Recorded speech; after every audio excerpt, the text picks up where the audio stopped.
everyone. My name is Diego Alfonso. I'm one of your hosts with the Florida Aviation Network. We are broadcasting live and in the clear from the Aerospace Museum at the Florida Museum located at the Sun and Fun Complex in Lakeland, Florida, celebrating the 41st annual Sun and Fun Fly-In and Exposition. Today, our guest is an extraordinary lady. This lady has helped change the way most people meet their challenges and obstacles in their daily lives. One thing is for sure though, once you meet her, you won't be able to forget her. She's a pilot. She's an international keynote speaker, an author, and an inspirational and motivational speaker. Folks, Miss Jessica Cox. Jessica, welcome to the program today. Thank you. How are you feeling today? Feeling great, excited. Have you had a chance to walk around the grounds? I have walked around very little, but have had a glimpse of some of the airplanes out there. I think everyone's ready for an exciting week. Oh yes, it's usually that way. Yes. Here's the thing. I know I have a ton of questions that I know our viewers and listeners out there in cyberspace or TV land or whatever are anxious to know things about yourself. But I want you to tell us a few things before. I know you have a few things on the works right now that you would like to let us know. So why don't you go ahead and take the floor and let us know what Jessica is all about at this point. Great, well thank you. I'm actually here at Sun and Fun for the first year ever, and I've been a pilot since 2008. I fly an airplane with just my feet, so I have my feet up on the controls, my right foot on the yoke, my left foot on the throttle, and have had the opportunity to speak in 20 different countries all over the world to motivate people that the sky is not the limit. That's correct. Yes, and one of the things I did want to talk about was how I learned to overcome some of those basic challenges that some pilots think and take for granted, I think. One of the things that I struggled with on that first day of flight training is how to put on my headset. I can imagine. So everything from putting on headset, buckling my seatbelt, all those basic things, those came across to me as a challenge, given that no one had ever flown an airplane with their feet before. And so for me, I had to figure out how I would do this in order to become a pilot. I can imagine. And one of the things that when I saw you the first time in a video, my initial reaction, and I guess this is instinctively everybody does the same thing, I looked at you as a handicapped person. And after I finished watching the video, then I realized that I'm the one that is handicapped, because you have been able to overcome all these challenges that must have been tremendous, because to a person that comes to this world and the only thing they have to worry about is overcoming the normal obstacles, you had 4 times the job to do that. And that's an amazing thing. Now, I understand that you also have a book in the works somewhere. Yes, I actually am an author. As of last month, just released my first book. It is a self-help book called Disarm Your Limits. Okay. And it talks about 8 different principles that have allowed me to succeed in everything that I've done, from flying an airplane to getting a black belt in Taekwondo to doing everything that I have. And I also talk about the formula for flight, straight and level flight. And I use that as a metaphor, and also it's used within the book. But most importantly, it helps other people to overcome their own limitations. That's correct. Now, I'm a flight instructor, and I have over 13,000 hours of instruction given. So I know what goes on in the cockpit, and I can only think of all the things that you went through, like you were mentioning before, like putting on your headsets. What other things did you find, aside from getting ready to fly, then the challenges of actually flying the airplane? Well, some of the other challenges, well, for me, it was my greatest fear to fly. Okay. So I had to overcome that emotional challenge of losing contact with the ground. And everyone has some form of fear. And I always love the quote that fear stands for false evidence appearing real. And so oftentimes we create these fears in our life that stop us from doing things that we could succeed at. And for me, I didn't want my fear to stop me from flying. And you'll be surprised, you know, there's an old adage in aviation that goes, it says, you know, really there is no fear for flying, it's fear of crashing.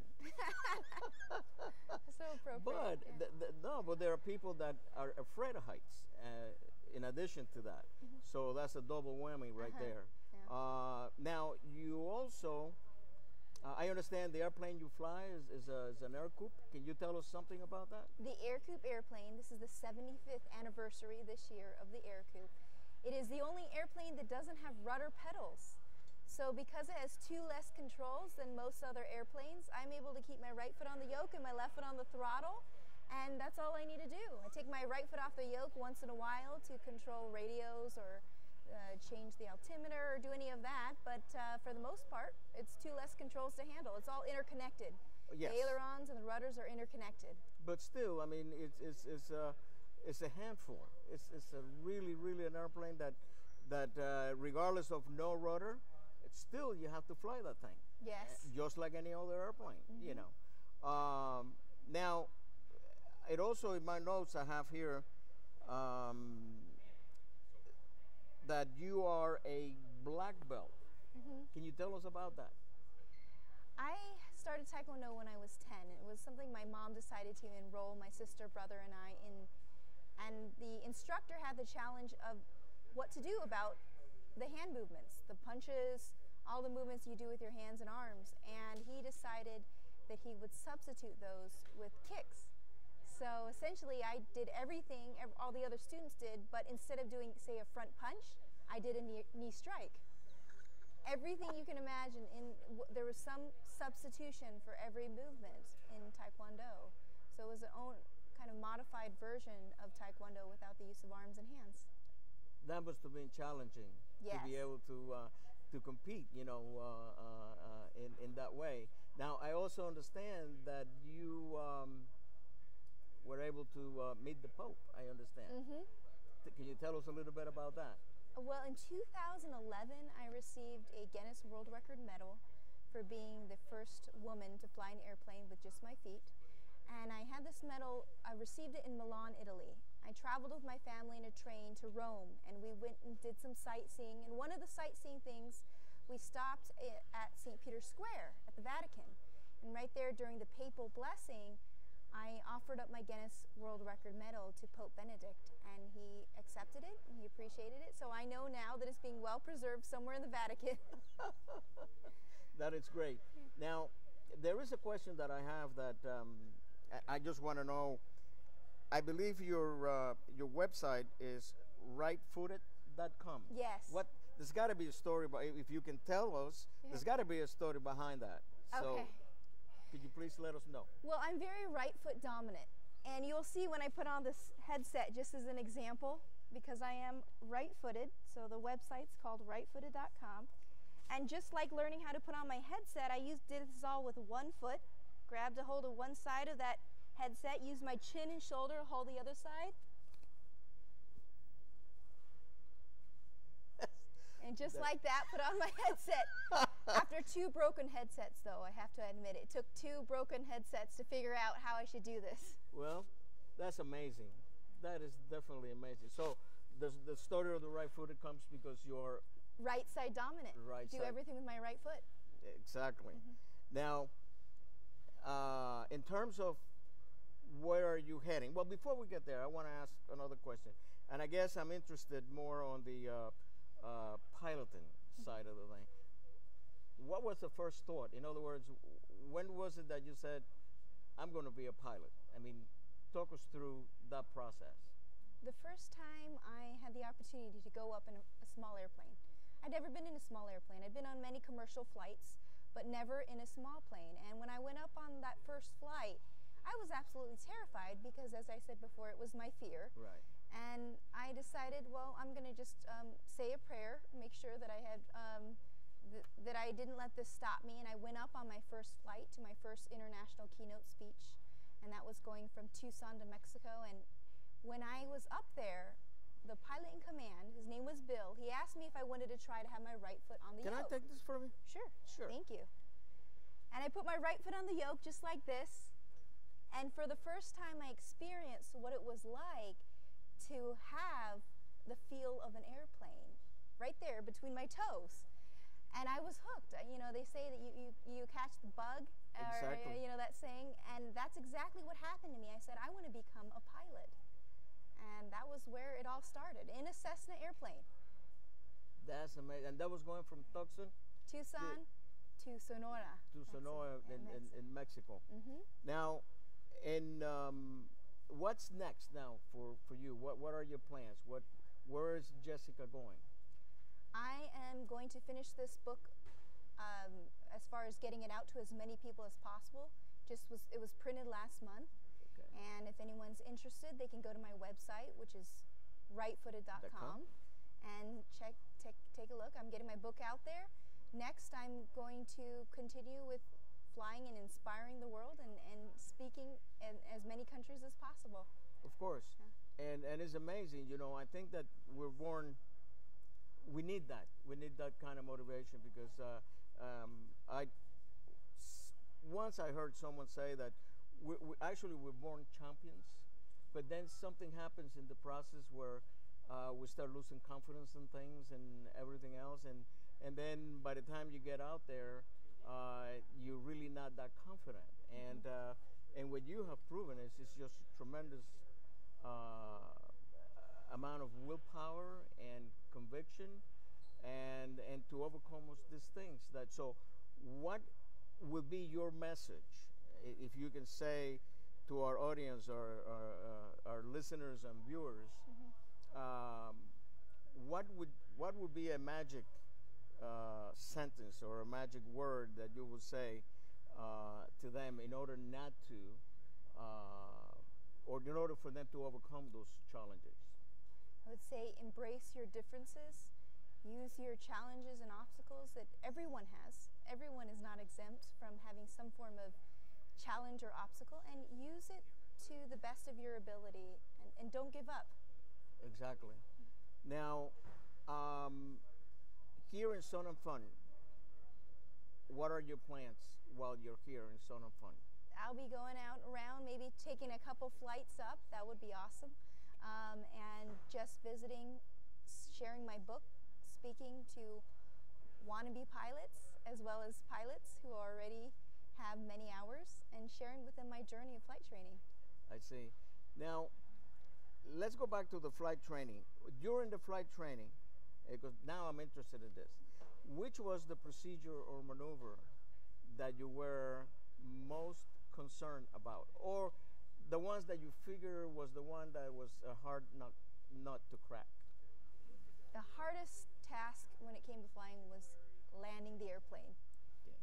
Now, as you know, when you're pulling back on the yoke, you pull that towards yourself. Now, I had to have a lot of core built up in order to be able to pull back, because I had very little leverage in the air coupe. It's a fairly small cockpit.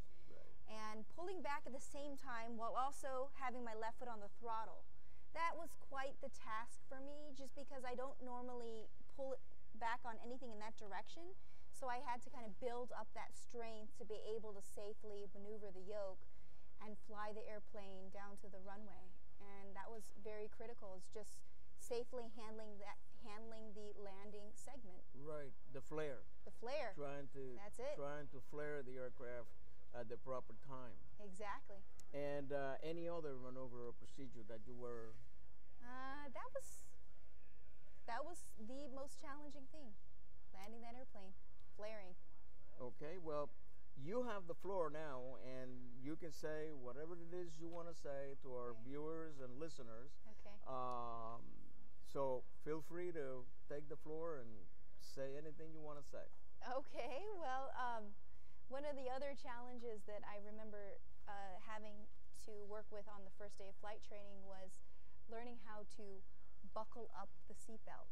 Now, some airplanes have a 4-point harness, some airplanes have a 3-point Right. or a 2-point or even a 5-point. But for this airplane that I started off in, it was right here out in Spruce Creek, Florida, and I was a 4-point harness. And naturally, when I looked at that, I thought, well, there's got to be a way that I'm going to fasten myself into this. And I couldn't help but remember when I was on the playground learning to tie my shoes. And when I was 6 years old, I learned to tie my shoes different from all the other children. Because my feet have become my hands, I could not have my feet inside the shoe. So instead of having my foot inside the shoe, I took my feet out of both shoes, tied one shoe at a time, tied those laces loose enough so I could slip my feet back in. And that whole message of thinking outside the shoe is what I used for getting into my 4-point harness. I buckled the harness first and then loosened each strap, and once those straps were loose, I slipped my body into the harness, pulled that strap over the left shoulder with my right foot, tightened it, strap over the right shoulder with my left foot, tightened it, pulled the lap belt snugly in place, and 45 minutes later, I was buckled in. Now, there is another thing that I saw on your video, and I recommend everybody to go to the website, rightfooted.com, and watch the video of Jessica. You will be completely impressed by this. One of the things that I wanted to ask you was, I saw you playing the piano. And this is one thing that I try to do, and it's very, very, very, very cumbersome for me. Tell us a little bit about that. Well, the piano is something I started as a little girl because my dad was a musician. And I'd always start looking up there at his fingers on the piano, and I connected my toes would be in the same position on the piano. So sitting on the chair, I kept my toes on the piano and would use mainly the first, second, and third toe to hit the keys. And that's how I learned how to do a couple notes here, a couple notes there, and then a couple songs, and it progressed to now I do a duet with my husband Patrick. We do the song Ave Maria together, and little baby steps, thinking outside the shoe along the way. I also saw you eating with chopsticks. I mean, tell us a little about that. Chopsticks, I remember being in Hong Kong once, and everyone was eating with chopsticks, so I had to learn how to eat with them. And I took them between my toes, and I realized that if I used my third toe to support that bottom chopstick, and then I used between the second and first toe to support the top chopstick, I could manage to get that same grip with those chopsticks. And I succeeded with enough practice. And now I don't even think twice if I have to eat with chopsticks. So. And it works tremendously, because I've been watching you on the video, and you can pick stuff to eat, like individual things. That's just amazing. Well, Jessica, we're real glad that you were able to join us today on the show, and we'll probably see you around. I'll be speaking all week. Yes, I know you're going to be around here. And to our audience, we want to thank you for joining us. And again, my name is Diego Alfonso, and I'm a host from the Florida Aviation Network. And I'll see you next time.